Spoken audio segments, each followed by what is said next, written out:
Assalamualaikum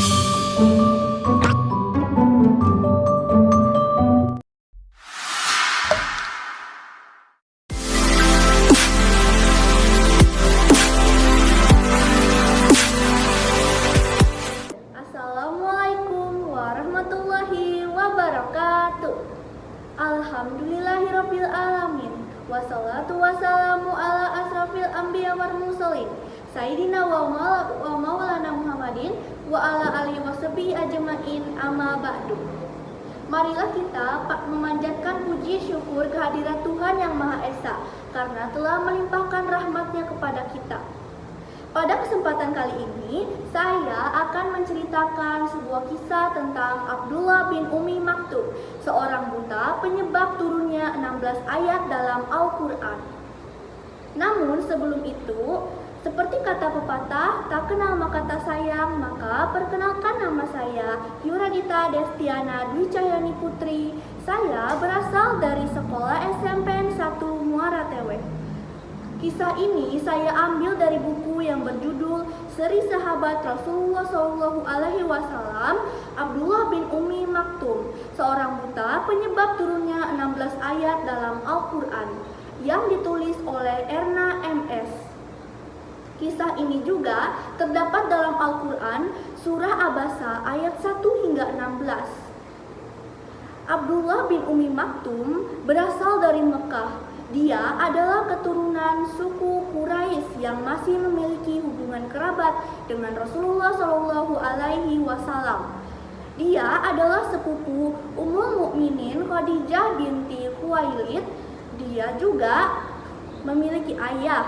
Ayahnya bernama Qais bin Zaidah dan ibunya bernama Atikah binti Abdullah. Abdullah bin Ummi Maktum dipanggil sebagai Ummi Maktum karena telah terlahir dengan keadaan buta. Abdullah bin Ummi Maktum termasuk orang-orang pertama yang masuk Islam. Dia pun merasakan berbagai cobaan, kekerasan, dan siksaan oleh para kaum kafir Quraisy. Namun, dia tetap tabah, kuat, dan sabar dalam membela agama Islam. Cobaan berat yang dilakukan oleh kaum kafir Quraisy tersebut justru membuatnya bersemangat dalam mempelajari agama Islam. Dia pun juga merindukan pertemuannya dengan Rasulullah Shallallahu Alaihi Wasallam.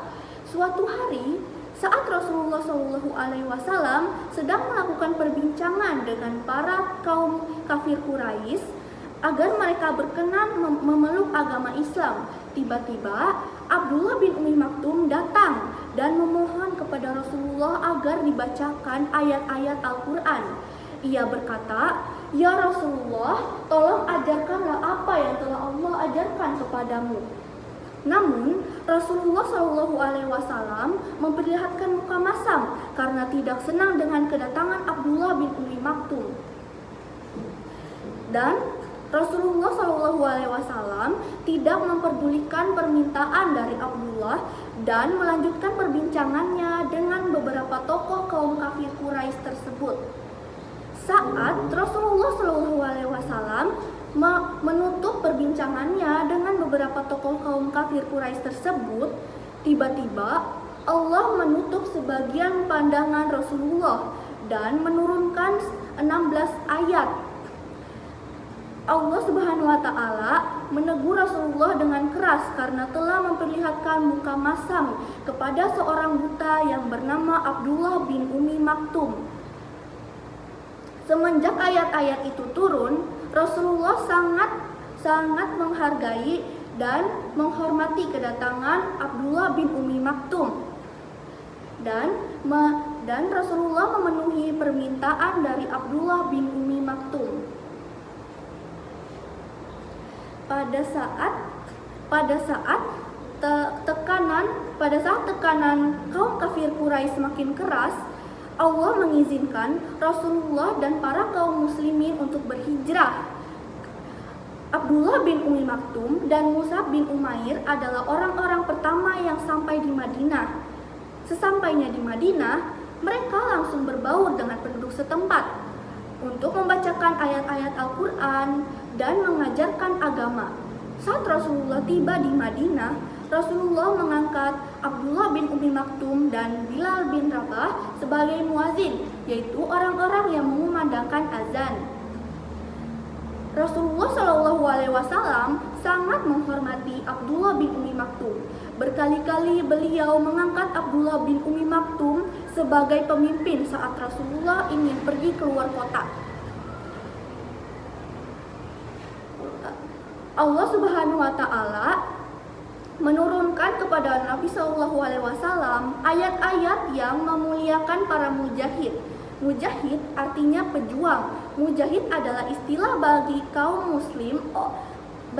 muslim yang turut dalam suatu peperangan. Allah Subhanahu wa Ta'ala mengangkat derajat para mujahid di atas orang-orang yang tidak ikut berjihad. Allah Subhanahu wa Ta'ala sekaligus menegur orang-orang yang berdiam diri dan tidak ikut berjihad. Tidak samalah derajat orang mukmin yang duduk tidak ikut berjihad dengan yang berjihad di jalan Allah. Ayat-ayat tersebut membuat Abdullah bin Ummi Maktum merasa begitu sedih karena Abdullah bin Ummi Maktum menyadari kondisinya yang buta sehingga tidak dapat ikut dalam perang. Dengan penuh harap, ia pun berdoa kepada Allah, "Ya Allah, turunkanlah wahyumu berkenaan dengan keterbatasanku." Allah Subhanahu wa Ta'ala pun mengabulkan doa Abdullah bin Ummi Maktum. Dalam surah An-Nisa nomor 4 ayat 95 ditambahkan pengecualian tentang berjihad. Meskipun Allah Subhanahu wa Ta'ala mengabulkan doa dan membebaskan Abdullah bin Ummi Maktum dan orang-orang yang senasib dengannya, Abdullah bin Ummi Maktum tidak bisa berdiam diri.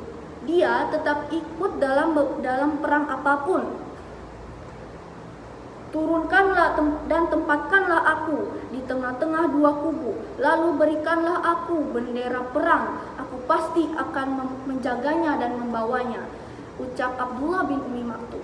"Aku adalah seorang buta yang tidak mungkin melarikan diri." Abdullah bin Ummi Maktum menyiapkan perlengkapan perangnya dan mengenakan baju besinya. Ia memohon agar diizinkan membawa bendera perang agar bisa membawa dan menjaganya.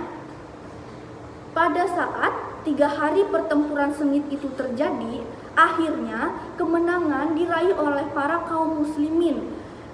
Meskipun beberapa ratusan mujahidin telah gugur, salah satu mujahid yang gugur yaitu Abdullah bin Ummi Maktum. Dia dinyatakan gugur dalam posisi memeluk bendera para kaum muslimin. Abdullah bin Ummi Maktum meninggal dalam keadaan syahid. Demikianlah cerita tentang Abdullah bin Ummi Maktum, seorang buta penyebab turunnya 16 ayat dalam Al-Quran. Hikmah yang dapat kita ambil dari cerita ini adalah yang pertama, berhati-hatilah dalam bersikap agar tidak menyindir perasaan orang lain. Dan yang kedua, hendaknya kita tidak memperlakukan sesama manusia. Dan terima kasih telah menonton video ini. Mohon maaf jika ada salah kata. Wassalamualaikum warahmatullahi wabarakatuh.